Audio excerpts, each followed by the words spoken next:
Hey! Welcome back to my channel and to the 17th day of my Arttober challenge, being uploaded on the 19th because my schedule and the way I do my audio recordings messes things up.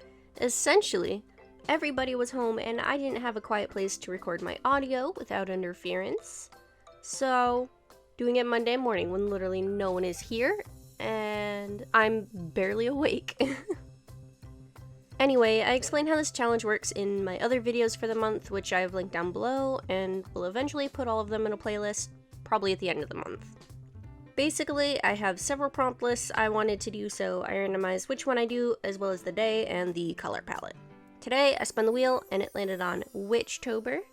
I randomized the day number and got day 28, which is the prompt mushroom, which instantly makes me think of my old room at home that used to be my siblings. And they had drawn on the walls this one giant mushroom, and then a couple of tiny ones around the room with little gnomes hidden around, and I always thought it was so fun to search for them, especially when it became my turn to have the room, because we rotated rooms every year or so. I don't know why, it was just a thing we did. Either way, I'm still convinced I missed some. It's hard to tell when the wall's backdrop was a bunch of sponge painted blues, and then I don't know what they used on top, but it was, I don't know, it looks more like crayon, but I know it's not. But I'm pretty sure it's not paint either, so who knows?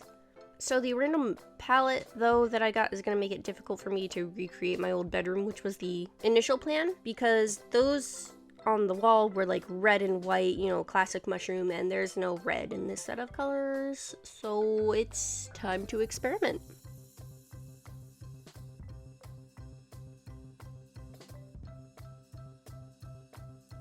I just started searching for generic mushrooms and found that there were a lot of really cool, really wild looking ones. I thought about making a bouquet of different mushrooms, but references weren't really helpful, and that was going to be plenty more detail than I felt like committing to for a single day. Especially since I knew I'd have to get 3 videos done in order to catch up today, well, on Monday today. So I decided to make a semi-reconstruction of the art on my old bedroom wall. I say semi because I wanted to include some notion of gnomes, but different types of mushrooms grouped around each other, kind of like an eclectic village.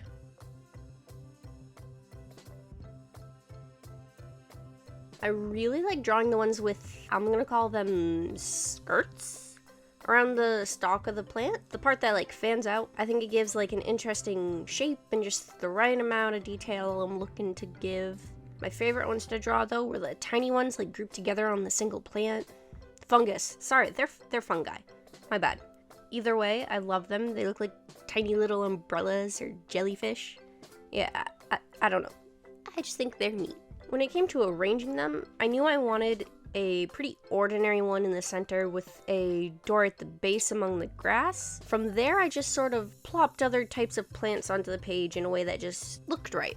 All various heights and sizes and taking up as much of the space as possible. I'm sure there's a proper compositional term or set of terms that describes it, but I didn't go to art school, and the art classes I took in high school didn't actually go over any technical sides of art, so meh. I considered going to art school, though. Is it story time? No. Maybe another time, though.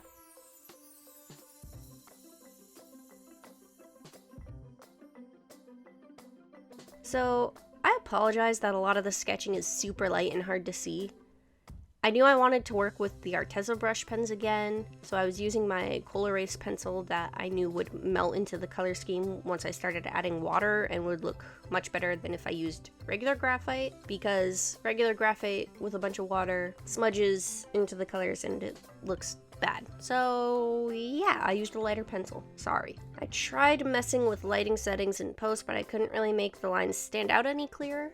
Technically, the coal erase pencil isn't meant to be water soluble, at least not that I'm aware of, but it was bleeding a little when I added water, so there's that. It worked for what I wanted to do though.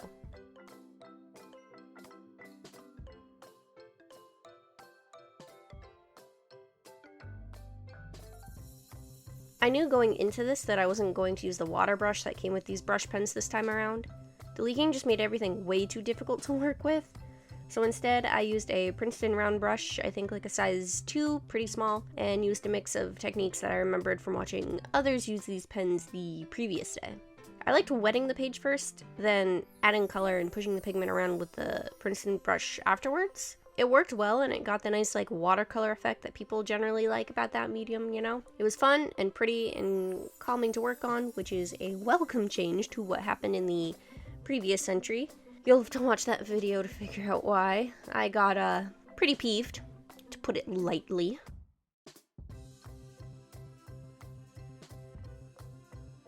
I didn't quite follow the color scheme exactly, since these colors can shift on the slightest amount of water, but I did use the closest base colors that I had and worked with those, and I think it worked out pretty well. Especially this green? Green. It says turtle green on the brush pen, so green it is. I mean, it looks more blue than green on like that blue-green spectrum to me, but I'll go with what the brush tells me. The brush knows more.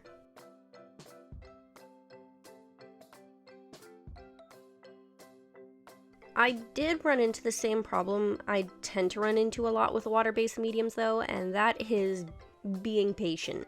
You'll see several times I'll try to add in lines for details and they feather out because I just didn't wait for them to dry first.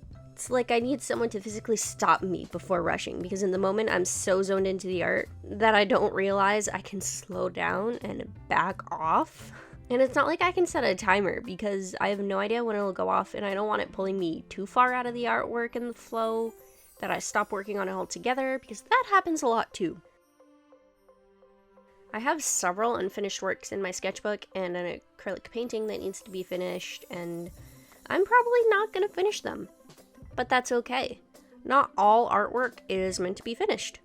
As long as the art is attempted, progress has been made, and you should be proud of that. Not all art is meant to be refined and hung in museums. Art is allowed to be whatever you make. It's allowed to be messy. It's allowed to get an idea out so that you can get back to doing something else. It doesn't have to be this grandiose piece every time. And I have to keep telling myself that so that I'll, eventually believe it.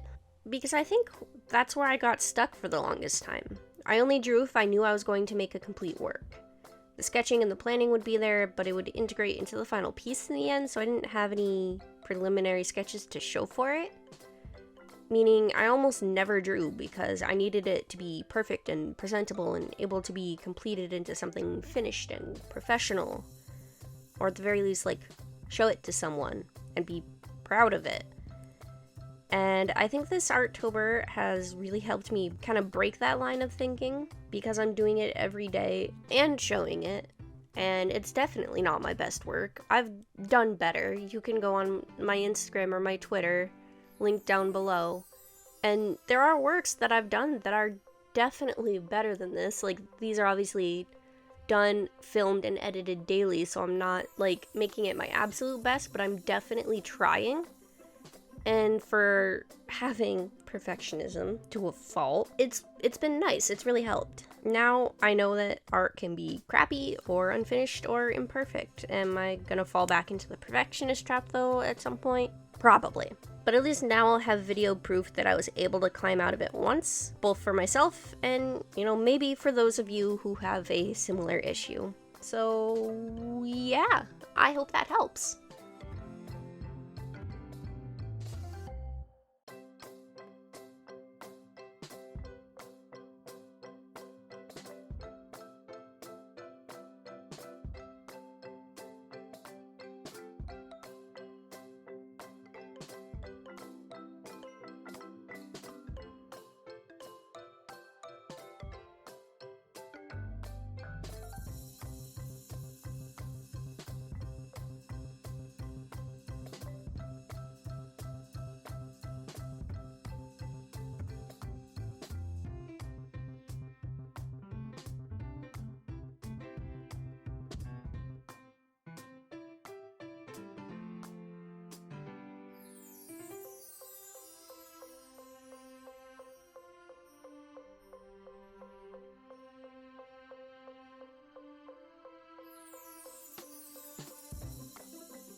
That's it for day 17 of my Arttober challenge. It was nice to find a way that worked for me to use these Arteza brush pens, and I had a lot of fun with it. Remember to like the video and subscribe if you haven't already, and I hope to see you all again tomorrow. Bye bye!